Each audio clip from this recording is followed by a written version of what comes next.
মাছের ডিমের বড়া রান্না করার পর নাকি শক্ত ইট হয়ে যায়, সেই জন্য নাকি কিছু মানুষ মাছের ডিমের বড়া খেতে চায় না।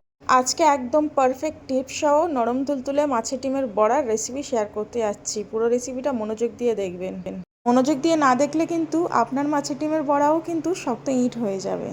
সর্বপ্রথম মাছের ডিমগুলো নিয়ে এইভাবে হাতের সাহায্যে একটু ছেনে নিতে হবে, তাহলে দেখবেন এই যে এই রকম একটা পর্দা টাইপের বেরিয়ে যাবে। এইটা থাকলে কিন্তু মাছের ডিমের বড়া একদমই বেকার লাগে আর বাজে লাগে খেতে, আর ওইটার কারণেও অনেক সময় মাছের ডিমের বড়া শক্ত হয়।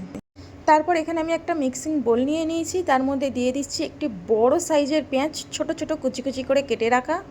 তারপর দিয়ে দিচ্ছি 3-4টি কাঁচা লঙ্কা কুচি করে রাখা, তোমরা কাঁচা লঙ্কাটা কম বেশি করে দিতে পারো, অসুবিধা নেই। আর দিয়ে দিচ্ছি কিছু ধনিয়া পাতা কুচি করে কেটে রাখা।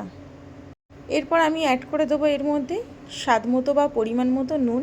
নুনটাও কিন্তু স্বাদ অনুযায়ী দিতে হবে।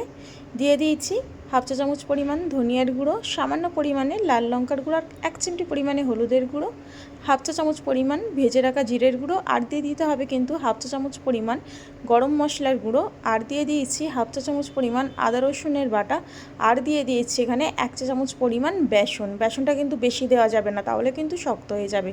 একদম খুব সামান্য পরিমাণে আমি বেসন অ্যাড করেছি এর মধ্যে। এইবারে সবগুলি মশলাকে এই কাঁচা অবস্থায় খুব ভালোভাবে একদম হাতের সাহায্যে মেখে নিতে হবে।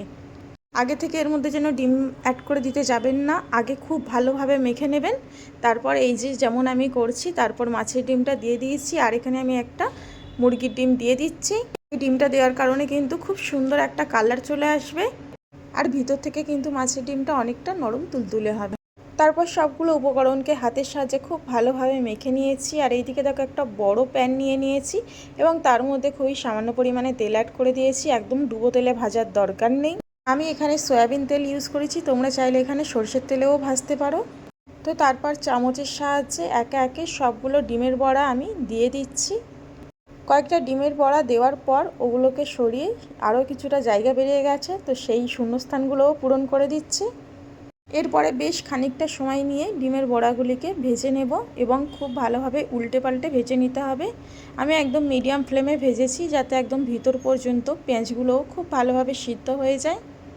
তো এক সাইড হয়ে গেলে আর এক সাইডও কিন্তু উল্টে পাল্টে একদম লাল লাল করে ভেজে নিতে হবে।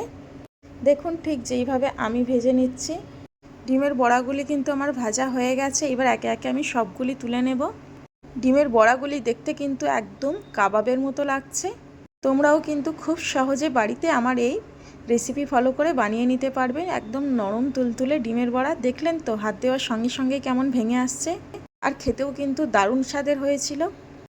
এই ডিমের বড়ার রেসিপিটি যদি ভালো লাগে অবশ্যই একটি কমেন্ট করে জানাবেন। আর হ্যাঁ, এই রেসিপিটি বানাতে হলে কিন্তু ভিডিওটি শেয়ার করে রেখে দিতে হবে নিজের টাইম লাইনে, না হলে কিন্তু বানানোর সময় আবার খুঁজে পাওয়া যাবে না। ভিডিওটি দেখার জন্য অসংখ্য ধন্যবাদ। দেখা হবে অন্য কোনো রেসিপি।